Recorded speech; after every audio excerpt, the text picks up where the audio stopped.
રૂપાવટી ગામમાં 90% મતદાન થયું અને 100 અધિકારીઓ અંદર બેઠા હતા. કિરીટ પટેલની કાણ લઈને આવ્યા હોય એવું મોઢું કરીને બેઠા હતા.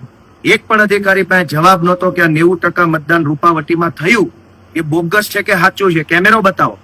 તો મને સ્પષ્ટ ના પાડી દીધી કે કેમેરા બેમેરા બતાવવામાં નહીં આવે, ચૂંટણી પંચની ગાઈડલાઈન છે, બતાવવાના જ ન હોય કેમેરા. તો મૂકો છો શા માટે? દોસ્તો, આજે 100 જેટલા મોટા મોટા અધિકારી અંદર સ્ક્રુટિનીમાં બેઠા હતા. મેં રજૂઆત કરી ધારદાર આક્રમક કે દેશને બચાવવાની જવાબદારી તમારી માથે છે, બેશરમ ન બનો. પણ કોઈના મોઢા પર શરમનો છાંટોય નથી. આમ જાણે કિરીટ પટેલની કાણે લઈને આવ્યા હોય એવી રીતે બધા બેઠા છે. મેં અનેક પ્રશ્ન પૂછ્યા કે મેં જે બૂથમાં 80%, 90%, 70% મતદાન થયું છે એ બૂથના સીસીટીવી કેમેરા મને બતાવો. ધરાહાર ના પાડી દીધી બતાવવાની. મેં એમ કીધું કે આની અંદર રીવોટિંગ કરાવો, ના પાડી દીધી કે રીવોટિંગ નહીં થાય. મેં એવું કીધું કે સીસીટીવી જોઈ લઈએ આપણે. 90% મતદાન નવી ચાવણ, રૂપાવટી, નવા વાઘણિયા, જાવલડી, આણંદપુર, પસવાળા, આટલા ગામમાં 85-90% મતદાન કેવી રીતે થઈ ગયું?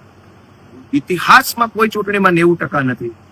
તો દોસ્તો, આજે કહેવાતી સ્ક્રુટિનીનો ટાઈમપાસ કાર્યક્રમ હતો. આ ટાઈમપાસ કાર્યક્રમમાં ચૂંટણી અધિકારી આવ્યા હતા, આ ટાઈમપાસ કરવા ચૂંટણીના ઓબ્ઝર્વર આવ્યા હતા, બીજા અધિકારી આવ્યા હતા.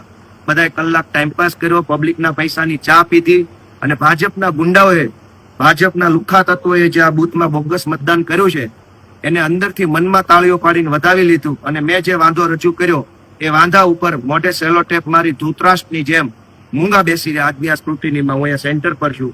ગુજરાત આખાની જનતાને વિનંતી છે કે આ ભાજપના ગુંડાઓને, કિરીટ પટેલ જેવા ગુંડાઓને મુંહતોડ જવાબ આપો એવી વિનંતી.